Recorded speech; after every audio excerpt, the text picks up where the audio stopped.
lanjutkan tentang tema lobby kita hari ini, kita akan membahasnya bersama dengan narasumber yang sudah hadir di tengah-tengah kita.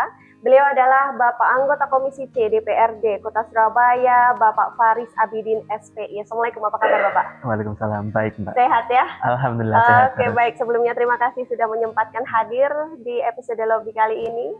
Baik, tukar menukar aset Pemkot gitu ya. Nah, ini Pak Faris ini sebagai Ketua Pansus, sebenarnya apa saja Pak yang sudah dibahas mungkin oleh pemerintahan saat ini? Ya, jadi pada dasarnya ya kita harus ketahui bersama bahwasanya landasan hukum yang kita gunakan dalam tukar menukar aset ini. Kita menggunakan 3 landasan hukum. Yang pertama ada PP nomor 23 tahun 2014 terkait dengan kepemerintahan daerah, Mbak. Kemudian yang kedua kita menggunakan landasan dasar Permendagri nomor 19 tahun 2016 terkait pengelolaan badan usaha milik daerah. 2 landasan hukum tadi yang kita gunakan sebagai landasan hukum untuk kegiatan tukar menukar aset pemerintah kota ini. Oke. Jadi seperti itu. Pak Faris, ini sebenarnya tujuan dari adanya tukar menukar aset Pemkot ini sebenarnya apa Pak? Tujuan yang pertama pasti melihat dari kondisi yang ada pada aset pemerintah kota di suatu wilayah. Mungkin yang pertama adalah kurang efektifnya lahan tersebut.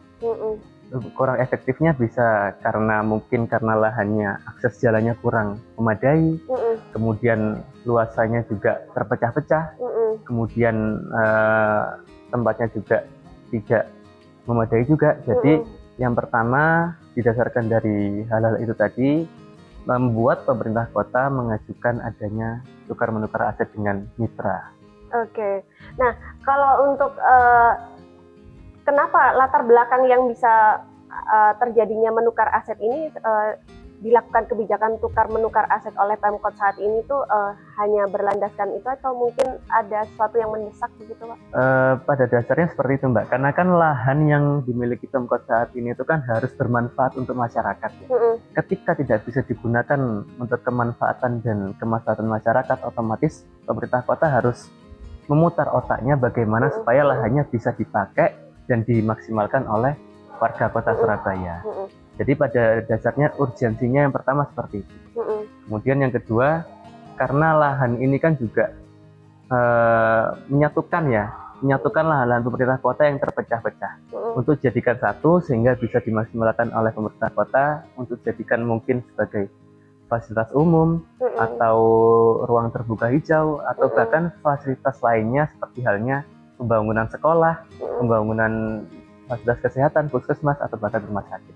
Jadi urgensinya pada dasarnya dikembalikan lagi kepada kepentingan masyarakat. Oke, ada bocoran nggak Pak Faris? Kira-kira urgensi atau kebutuhan yang mendesak ini contohnya di bagian yang mana atau wilayah sebelah mana yang mungkin ada wacana untuk ditukar aset ini? Iya, untuk saat ini kita sedang membahas tukar menukar aset di wilayah Balas Kerumpik ya, di daerah Surabaya Barat tadi. Memang kita lihat kemarin ketika kita tinjau langsung di lokasi, lahan yang menjadi milik Pemkot ini memang cukup unik tempatnya karena lahan Pemkot bersebelahan dengan lahan swasta, kemudian pinggirnya lagi ada lahan Pemkot, begitu juga setelahnya lahannya swasta, otomatis terpencar-pencar gitu ya? Lah. Otomatis pemerintah kota ingin menyatukan asetnya supaya bisa dibangun lah, sehingga pemanfaatannya bisa maksimal ke depannya seperti itu tadi. Jadi satu ya. Salah satu daripada tujuannya adanya tukar menukar aset adalah menyatukan aset yang terpencar-pencar tadi untuk jadikan satu. Pak Faris, untuk sekarang proses perencanaan hingga keputusan tukar menukar aset saat ini bagaimana untuk pelaksanaannya? Ya, saat ini tentunya kemarin kan sudah ini Mbak ya. Jadi yang pertama adanya rekomendasi yang diajukan oleh pemerintah kota Surabaya terkait aset yang dimiliki. Kemudian kedua, OPD yang bersangkutan dalam hal ini kan BPKAD ya Mbak ya, dalam hal pengelolaan aset ya. Nah, kemudian BPKAD melakukan peninjauan ya, Karena kan ya aset ini kan harus ditinjau kembali terkait nanti kemanfaatannya seperti apa, nanti peruntukannya seperti apa, dan juga nanti kebermanfaatannya untuk masyarakat seperti apa. Jadi harus ada gambaran ke depan, bukan hanya sekedar tukar menukar aset, tapi BPKAD atau pemerintah kota wajib punya visioner ya ke depannya. Oh, ini aset nanti akan digunakan sebagai fasum atau sarana kegiatan masyarakat, itu mereka harus punya. Kemudian selanjutnya ada penilaian appraisal yang dilakukan oleh pihak independen. Jadi kan supaya nanti dirasa ini Mbak ya, dirasa ketika nantinya nilainya berbeda, ini kan nanti jadi masalah toh ya. Iya. Masyarakat juga pasti akan bertanya, ini keuntungannya apa bagi masyarakat, kemudian apakah pemerintah dirugikan dalam hal ini. Itu kan nilainya minimal harus sama, setara, ya? harus setara. Pak Faris, ini berarti ngomong-ngomong tentang tukar menukar aset Pemkot ini berarti bisa juga dari pihak swasta, bisa juga dari masyarakat begitu ya? Bisa. Kalau dari pemerintah sendiri mungkin, misalnya kepemilikan pemerintah, enggak ya? Dari masyarakat atau swasta? Iya. Jadi kebanyakan Mbak ya, yang mengajukan di awal ini adalah permintaan dari pemerintah kota ketika ada lahan yang bersebelahan dengan pihak swasta. Jadi penilaian dari sana, kemudian diadakannya komunikasi terkait dengan pertukaran aset tadi. Ketika memang dirasa ada kecocokan dan ada potensi dalam hal pemanfaatan lebih lanjut, akan diteruskan kepada pembahasan tukar menukar aset. Pak Faris, ini bagaimana Pemkot memastikan bahwa nilai aset ini nanti bisa adil gitu ya? Salah satunya appraisal gitu ya mungkin, atau mungkin pihak yang akan ditukarkan gitu meminta banding itu enggak? Saya tidak mau gitu, bisa nggak sih Pak? Sebenarnya salah satu yang menilai terkait ini ya nilai aset Mbak, itu kan kami juga mengajak atau memakai tim appraisal yang independen. Jadi bukan di pihak swasta maupun di pihak pemerintah kota. Jadi supaya netral penilaiannya dan keluarlah nilai rasional yang sebenarnya. Karena ya kalau nanti tidak independen takutnya nanti lebih murah atau bahkan lebih mahal. Yang ditekankan di sini kan nilainya setara sehingga tidak ada pihak yang dirugikan. Nah, tadi kan di awal sudah membahas tentang tujuannya begitu ya. Nah, untuk manfaatnya sendiri untuk masyarakat sendiri secara pasti ini apa Pak yang didapatkan? Manfaat secara pasti tentunya tidak bisa dirasakan secara langsung Mbak. Gitu ya? Tapi kita kan melalui proses tahapan-tahapan selanjutnya yang dimana nantinya di lokasi tersebut akan dibangun tempat perekonomian misal, kemudian yang kedua dibangun tempat kawasan bermain atau tempat rekreasi keluarga, kemudian bisa digunakan oleh tempat sekolah atau rumah sakit lainnya. Nah itu tadi kan tidak bisa langsung dirasakan pada saat itu, tapi butuh waktu untuk masyarakat juga bisa. Dan cukup lama ya proses. Dalam hal ini insya Allah tidak akan lama, karena bedanya ketika pemerintah melakukan tukar menukar aset dengan pemerintah membeli lahan, itu kan bedanya adalah kalau membeli lahan itu kan butuh anggaran yang banyak toh Mbak. Anggaran yang banyak, kemudian tentunya butuh waktu yang lama juga pemerintah kota untuk menyiapkan anggarannya. Kalau dengan skema tukar menukar aset, insya Allah lebih cepat penanganannya karena dilakukan nilai yang sama kan, setara dari appraisal independennya memberikan nilai, oh ternyata sama nih. Nah, kalau sama bisa diteruskan untuk tukar menukar aset, kemudian pemerintah juga bisa segera melaksanakan pembangunan yang ada di wilayah tersebut. Untuk teknisnya sendiri, karena ini berhubungan juga untuk pihak swasta begitu ya Pak Faris ya, pada saat tukar menukar itu kan juga mungkin tidak semua pihak swasta itu mengiyakan begitu ya. Apa kendala dalam istilahnya rayuan apa sehingga mau rayuan maut untuk pindah ini apa ini? Karena kan tentu saja mulai membangun kembali mungkin pindah juga dan mungkin segala sesuatunya juga bisa mulai dari nol begitu. Pada dasarnya ketika dilakukan tukar menukar aset ini, lokasi lahan ini masih berbentuk lahan kosong. bukan bentuknya bangunan, kebanyakan seperti itu karena tentunya supaya nilai appraisalnya juga sama. Yang pasti insya Allah ketika nilainya sama Mbak ya, baik itu dari pihak swasta maupun pemerintah kota akan menerima karena tidak ada yang dirugikan dalam hal ini. Gitu ya. Iya. Oke, mungkin ada kemudahan-kemudahan yang dijanjikan mungkin bisa saja ya. Bisa saja seperti itu. Oke, iya betul. Nah, ini kira-kira sudah berlangsung Pak Faris saat ini atau belum? Istilahnya masih digodok begitu ya, tapi belum terlaksana atau sudah? Ini kita sedang membahas pansus terkait tukar menukar aset, Mbak. Jadi ini sedang kita lakukan masih digodok, penggodokan ya di dalam DPRD. Karena tadi mekanismenya kan adalah nanti setelah dari BPKAD menilai asetnya, kemudian ada tim penilaian independen tadi, kemudian dibahaslah di DPRD kota. Kemudian ketika setelah selesai pembahasan di DPRD kota, akan ada pembahasan di pemerintah kota. Kemudian setelah itu dilakukan surat perjanjian semacam kerjasama lah terkait dengan telah selesainya tukar menukar aset dan diarsipkan di data kekayaan daerah tadi. Jadi ini sedang dalam tahap penggodokan di DPRD kota. Oke, siap. Pak Faris, kalau berbicara tentang tukar menukar aset Pemkot itu kan saat ini dan masih penggodokan. Ini artinya hal baru begitu ya. Mungkin atau sebelum-sebelumnya Surabaya memiliki sejarah yang sama pernah melakukan ini? Info yang saya dapatkan ini merupakan hal baru yang dilakukan di Surabaya. Jadi ini merupakan ya salah satu gebrakan mungkin. Iya. Karena saya melihat ini salah satu strategi gebrakan kemudian langkah yang dilakukan pemerintah kota untuk bisa melakukan percepatan pembangunan. Iya.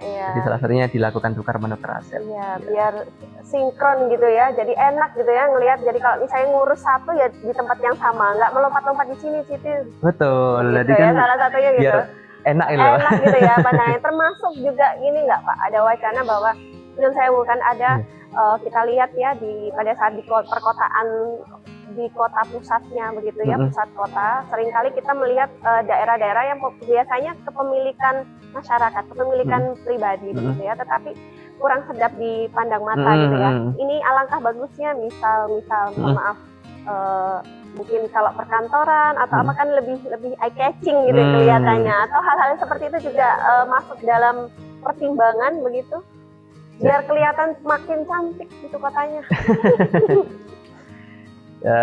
Jadi tentunya pemerintah kota ketika mau melakukan punya yang namanya peninjauan ya Mbak ya, dilakukan gambaran, kalau kita bahasanya adalah visibility study ya.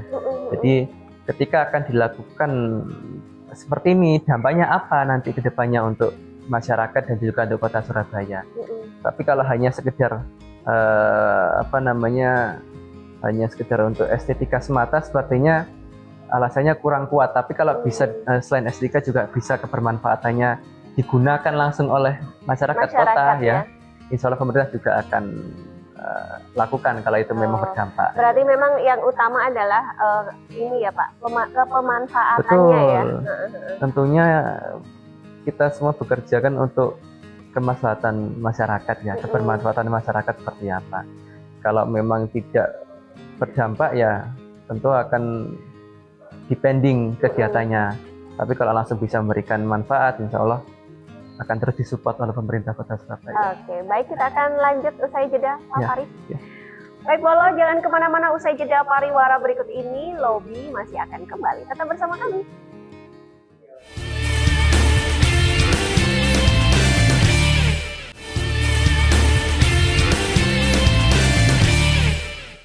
Kita kembali di Lobby Bolo bersama dengan anggota Komisi C DPRD Kota Surabaya, Bapak Faris Abidin SPI. Baik, Bapak, dalam pembahasan yang mungkin akan dibahas itu juga kedepannya juga akan mendatangkan pakar-pakar begitu ya. Betul. Mungkin bisa dijelaskan dari mana saja? Tentunya pakar-pakar ini tadi akan kita undang dalam hal proyeksi ke depan pembangunan di wilayah objek tukar menukar aset, Mbak ya. Oh, Karena, yang berhubungan dengan yang akan dilakukan betul. berarti ya. Tentunya pakar ini kan mengetahui mulai dari lokasi demografis masyarakat di sekitar lokasi wilayah ya.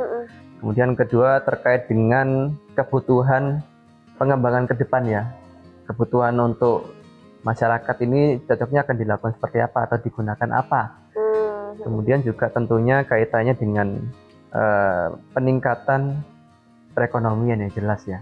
Karena kan kembali lagi dilakukannya tukar menukar aset ini kan ya harus berdampak untuk masyarakat, baik itu secara pribadi maupun secara kebersamaan pribadi masyarakatnya sendiri ya, maksudnya ya. Itu harus berimpact kepada mereka. Jangan sampai nanti sudah kita tukar nih, pemerintah kota dengan mitra sudah tukar, kemudian mitra sudah mendapatkan lahannya Pemkot, mereka bisa menggunakan nih, tapi Pemkotnya malah kesusahan untuk mau dijadikan seperti apa ke depannya. Ini kan kondisi yang tidak kita inginkan, Mbak ya. Karena harapannya ketika sudah selesai, Pemkot tahu apa peruntukan gitu ya? selanjutnya seperti apa. Jadi biar bisa cepat juga nanti masyarakat juga bisa dapat efeknya secara langsung. Bisa menikmati manfaatnya bisa dari hal ini ya, gitu ya. Betul. Nah, Pak Fajar, sebenarnya inisiasi tukar menukar aset ini sebenarnya dari mana sih, Pak? Inisiasi dari pusat atau dari daerah sendiri atau? Inisiasi awal dari pemerintah kota ya. Oke, dari pemerintah. Inisiasinya dari mereka, kemudian dibahaslah di dalam atau dimintalah BPKAD untuk melakukan peninjauan terkait aset tadi.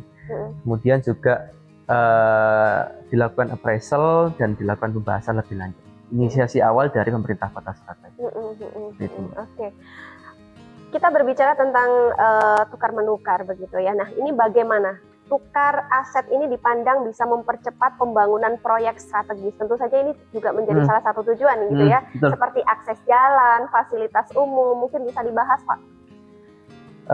Percepatan ini kan bisa dilakukan. Yang pertama tadi ketika pemerintah kota membeli lahan ya, kita kan tahu nih Mbak ya, lahan di Kota Surabaya ini kan mahal toh ya, nggak ada yang murah sekarang ya, meskipun di pelosok pun juga mahal. Tentunya ketika ada mekanisme tukar menukar aset bisa dimiliki oleh pemerintah kota secara cepat. Jadi nggak perlu nunggu anggaran, karena pemerintah kota kan membelanjakan melalui APBD pasti kan ya. Tidak harus menunggu APBD, tapi bisa melakukan eksekusi melalui lahan yang dimiliki dan dilakukan tukar menukar tadi. Percepatannya ada di hal-hal tadi sebenarnya Mas, seperti itu. Kemudian juga ya semuanya efisiensi anggaran juga sebenarnya. Karena tidak harus menunggu anggaran yang lama, terus kemudian juga bisa segera dilaksanakan pemerintah. Baik, Pak Faris, ini apakah potensi kemanfaatan ekonomi jangka panjang ini bagi warga dari pertukaran aset yang direncanakan? Potensi kedepannya ya, yang bisa dirasakan. Untuk jangka panjang tentu saja. Tentunya dalam hal ini adanya peningkatan kesejahteraan ya.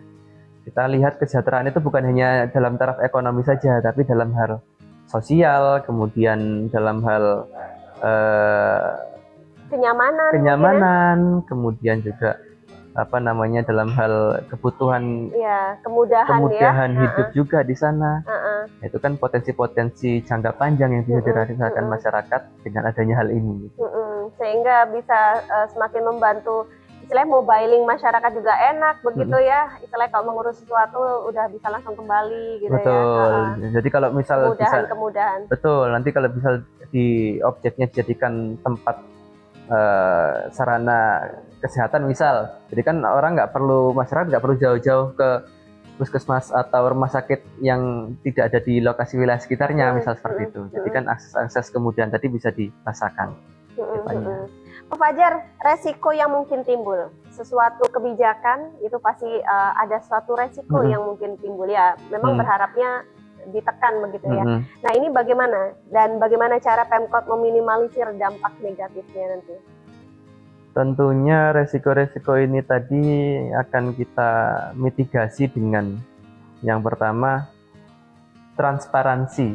Transparansi kegiatan yang kita lakukan. Transparansi mulai dari progres akan kita sampaikan, kemudian terkait dengan nilai yang dikhawatirkan masyarakat saat ini kan kebanyakan mungkin persepsinya adalah jangan sampai ini masyarakat yang dirugikan, dalam ini pemerintah kota kan, karena pemerintah kota programnya untuk masyarakat, jangan sampai program atau pemerintah kota dirugikan dengan nilai yang tidak setara.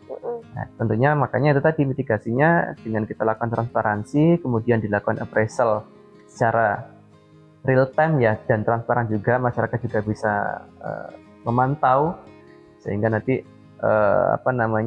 keraguan, kecurigaan masyarakat terhadap adanya kegiatan ini bisa diminimalisir lah, sehingga masyarakat juga bisa percaya. Iya, Pak Faris, proses tukar aset ini sudah kira-kira atau mungkin belum pembahasannya belum sampai sini, tapi setidaknya kira-kira proses tukar aset ini sudah sesuai tidak dengan kebutuhan masyarakat luas, Pak Faris, khususnya Surabaya ya tentu saja.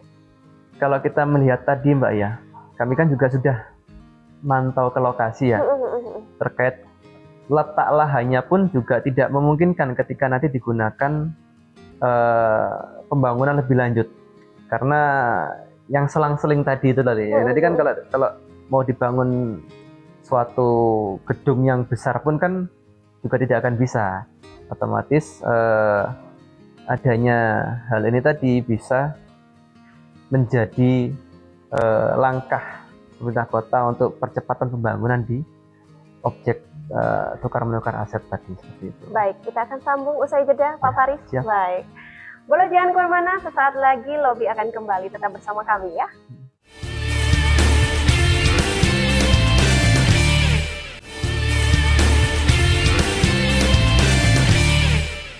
Kita kembali di Lobby, tepatnya di gedung DPRD Kota Surabaya. Kita membahas tentang tukar menukar aset Pemkot. Baik, Pak Faris, bagaimana sebenarnya tanggapan masyarakat? Mungkin sudah survei atau mungkin sudah ke lokasi begitu ya. Nah, masyarakat setempat terhadap proses tukar menukar aset yang telah dijalankan atau yang akan direncanakan Pemkot ini.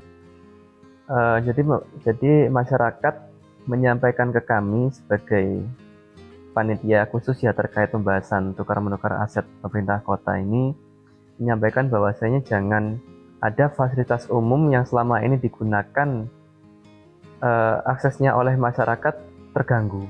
Mungkin ada jalan-jalan yang akhirnya tertutup, kemudian ada fasilitas umum seperti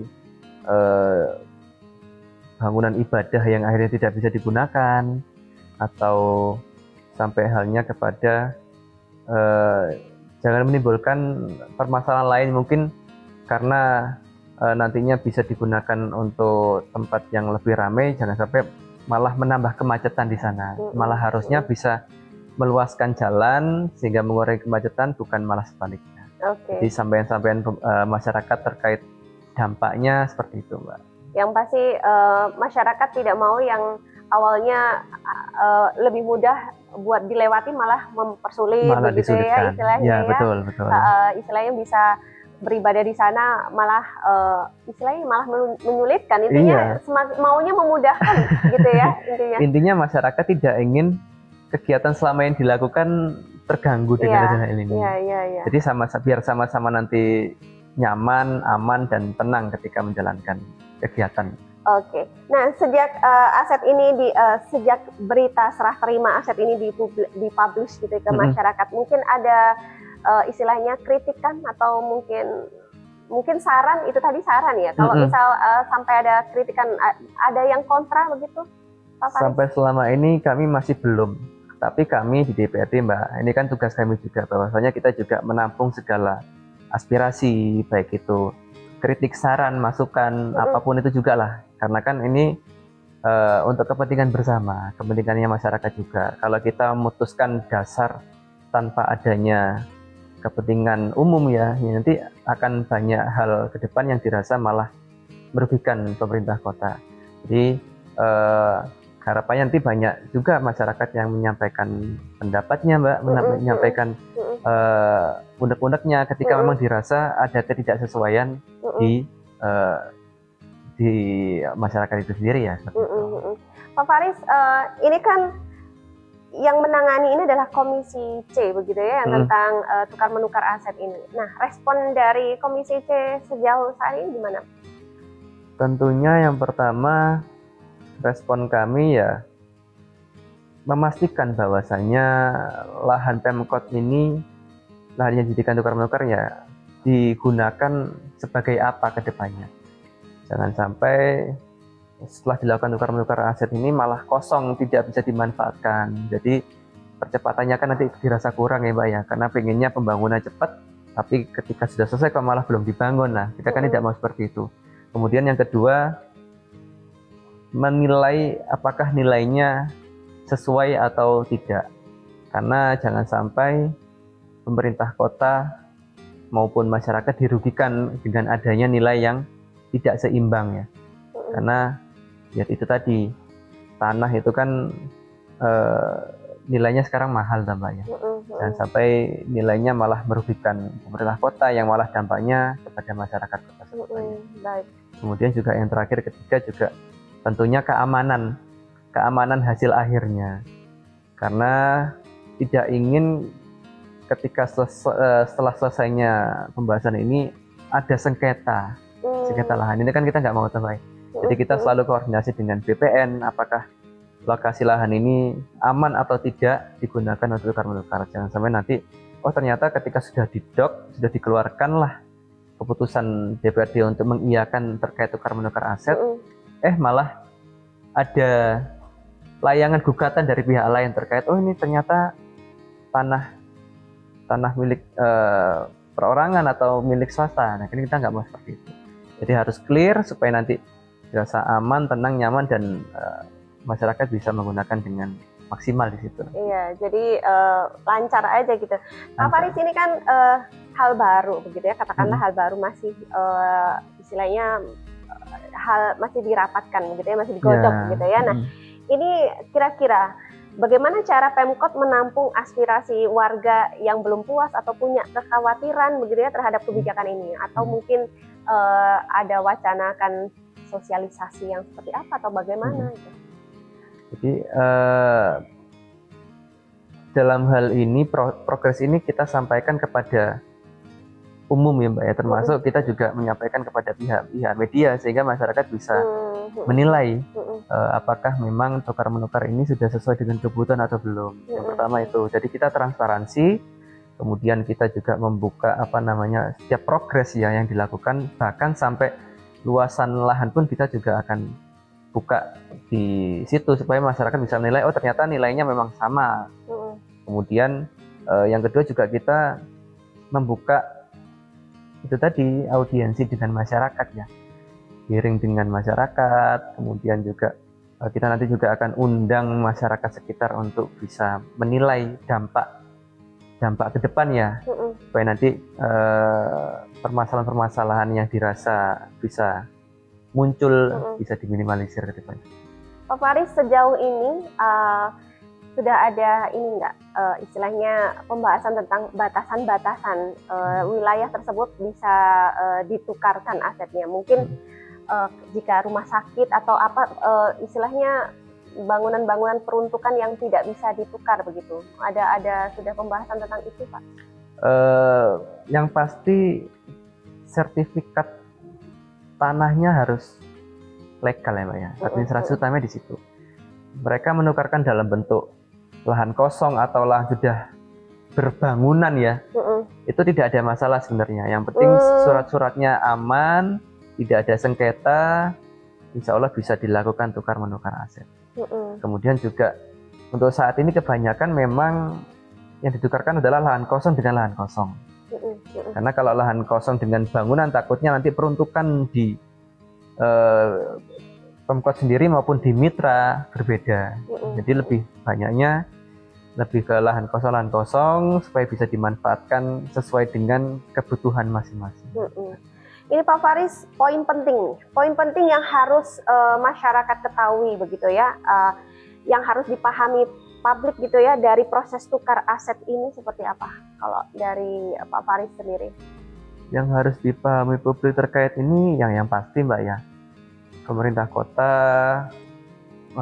bekerja itu untuk Masyarakat, kepentingan ya. masyarakat. Apapun yang dilakukan pemerintah kota untuk kepentingan umum, ya.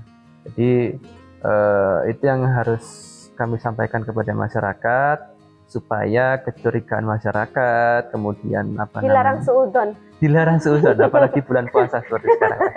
Jadi itu harus kita tekankan supaya mereka juga merasa bahwasanya kegiatan ini tuh berdampak lah insya Allah buat mereka ke depannya, baik itu untuk dirinya sendiri maupun untuk warga sekitar sendiri. Iya, baik. Bolo itu tadi ya, jangan suudzon sama pemerintah begitu ya, karena memang tujuannya adalah untuk masyarakat sendiri gitu ya. Kembali lagi untuk kebermanfaatan kita semua, Bolo. Baik, kita akan jeda, sesaat lagi Lobby akan kembali. Tetap bersama kami.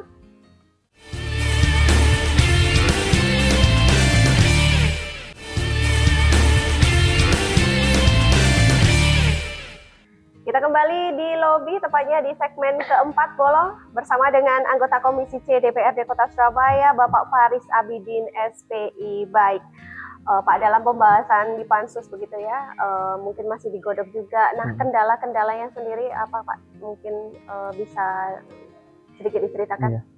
Kendala saat ini yang kita alami, Mbak ya, kan tadi kita kan pengennya juga Pansus ini sudah selesai, cepat selesai, kemudian bisa diaplikasikan dan masyarakat bisa merasakan dampaknya atau menikmati tadi kan ya. Tapi ternyata ketika dalam proses pembahasan Pansus ini kita mengalami kendala yang namanya ada tanah dari mitra ya. Tanah dari mitra ini yang masih belum dimiliki sepenuhnya. Jadi tapi mitra masih masih terus melakukan proses supaya menjadi lahan penyelesaian sendiri. Cuman memang butuh waktu yang tidak sebentar. Sehingga kendala yang paling utama kita rasakan untuk saat ini yaitu tadi. Jadi kita tidak bisa meneruskan langkah penggodokan ini karena mereka harus menyelesaikan ini dulu nih. Tanahnya harus clear dulu lahannya supaya bisa dimanfaatkan pemerintah kota. Kemudian juga yang kedua, adanya penyampaian yang tadi kita belum mengundang masyarakat secara luas ya terkait dengan ini tadi. Takutnya nanti ketika sudah selesai clear, masyarakat belum puas dengan adanya tukar menukar aset, sehingga kita masih berusaha untuk mendapatkan persiapan dulu, kemudian juga masih mencari informasi lebih lanjut kepada masyarakat supaya tidak ada kendala ke depan. Kemudian terus yang terakhir, yang ketiga, terkait dengan peruntukannya, Mbak, sebenarnya ini memang dilematis juga ya. Pemkot yang menginisiasi, tapi Pemkot juga masih gambling nih kedepannya mau dibuat apa lah. Ini kan juga masih mereka punya gambaran tapi belum ada fiksasi finalisasi akan digunakan untuk bangun sekolah misal, seperti itu masih belum ada. Masih ada beberapa pilihan ya yang mereka bisa gunakan ke depannya supaya nanti lahannya tidak sia-sia gitu. Itu tadi sih, Mbak. Ya, karena prosesnya juga tidak mudah, berharapnya kalau memang sudah jadi ya segera terwujud apa begitu ya. Biar bisa langsung dinikmati oleh masyarakat gitu ya. Baik, terakhir nih Pak Faris ya, apakah ada pesan utama yang ingin disampaikan kepada warga Surabaya khususnya terkait proses tukar menukar aset ini? Ya. Jadi pada dasarnya masyarakat Kota Surabaya menjadi prioritas pemerintah kota ya dalam pembangunan kedepannya, baik itu pembangunan SDM maupun pembangunan infrastruktur. Kalau dalam hal tukar menukar aset ini kan diharapkan bisa berdampak dua-duanya, toh Mbak ya. Yang pertama, pembangunan infrastruktur di sana bisa berjalan, yaitu pembangunan sekolah, fasum ataupun kesehatan. Di satu sisi juga bisa memberikan pembangunan SDM-nya juga. Kalau buat sekolah berarti nanti masyarakat Kota Surabaya yang ada di sekitar sana bisa menjadi lebih cerdas, lebih pintar dan lebih berpikiran luas, berwawasan luas seperti itu. Jadi pada dasarnya segala program dari pemerintah kota untuk masyarakat Kota Surabaya yang diuntungkan juga warga kota Surabaya, kepentingan juga untuk kepentingan umum, dan insya Allah kita bekerja untuk kota Surabaya untuk menjadi lebih baik daripada sebelumnya. Baik, terima kasih Pak Faris sudah hadir kasih, di Mbak. Lobby episode kali ini. Sukses selalu ke depan. Sama-sama, Pak. Baik, Bolo, itu tadi perbincangan kita di Lobby dengan tema tukar menukar aset Pemkot bersama dengan narasumber anggota Komisi CDBRD Kota Surabaya Bapak Faris Abidin SPI. Kita ketemu lagi di Lobby episode mendatang. Saya Ida Ami. Wassalamualaikum warahmatullahi wabarakatuh.